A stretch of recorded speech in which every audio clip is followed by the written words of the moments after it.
Sustainable versus conventional enterprises and how that organizational structure can impact your ability to raise capital.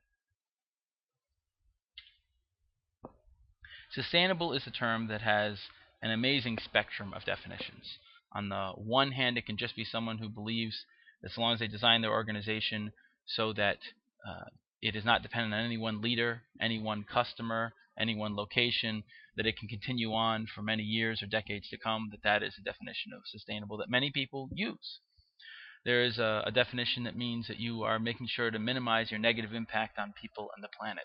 There are definitions that center around just sort of doing something good for the world, however you might want to define that. There's no central agreement on this, but what matters is for the purpose of this course, we're going to assume that a sustainable venture, by that we mean that you have benefits you want to deliver to the world above and beyond generating profit for shareholders. And there's nothing wrong with that model either. It has its own strengths and weaknesses, and it serves certain purposes. But we're going to assume that all of you are focused on something that will have additional value. But regardless of what kind of structure you use, every startup needs cash. It needs cash to get started, it needs cash to grow, it needs cash to deliver on its mission.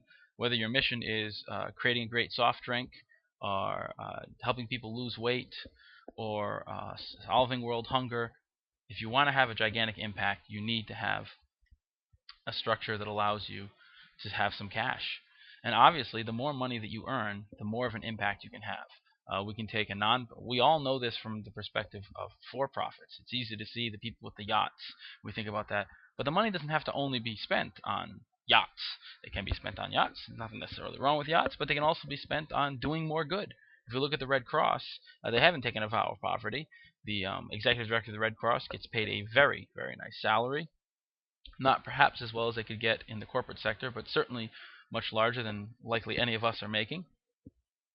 And the amount of work that they do around the world costs well north of 10 million, possibly north of $100 million, if not even higher than that. They couldn't do all the good they do in Haiti and everywhere else in the world if they didn't have lots of cash and if they weren't efficient at collecting it and husbanding it towards their objectives. But the legal structure that you pick for your organization and the mission that you pick will create constraints. So you need to get in a lot of cash, but how you get that cash is highly contingent upon these structures. There are many different flavors of capital you can approach, but most of them aren't going to be appropriate for you at this particular point in time. And as you have so little time as an entrepreneur, it's critical for you to figure out what 1, 2, maybe 3 flavors of capital are appropriate for you to be going after and focus all of your effort on them, because you just can't be wasting time on opportunities that have an extremely low probability of success for you. The rest of this course is going to talk a lot about that. Let's take a quick tangent to talk about nonprofit versus for-profit. For those who aren't familiar with it, these are really just legal distinctions. Uncle Sam has sort of almost arbitrarily determined that certain categories of activity are good, and he wants to subsidize those activities, and so he will not tax you if you do those sorts of activities. Any other activities Uncle Sam considers for-profit activities, and you will get taxed for it. But doing good for the world does not require that you don't earn any money. And so there are times when it makes sense, when you're doing a socially responsible project, a sustainable project, for it to be a nonprofit. But there are many times when it makes sense to organize it as a for-profit organization. And most of us, myself included, have been conditioned to think that if you're trying to do good for the world, you're a nonprofit. Being a nonprofit has its own set of constraints that sharply reduce your ability to do things. They give you some advantages as well.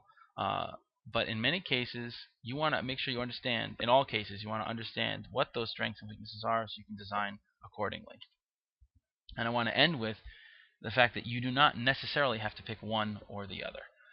If at the start, it's important for you to focus on the one that makes the most sense, but in time you can actually add the other one. So you can start off as a corporation that's making video games for the blind and that's getting paid to do so, but after a few years, when you've got some success under your belt, you can add a foundation that's attached to your organization that raises charitable monies, that builds products to help schools or blind veterans, things that are not profitable activities that Uncle Sam doesn't want to tax.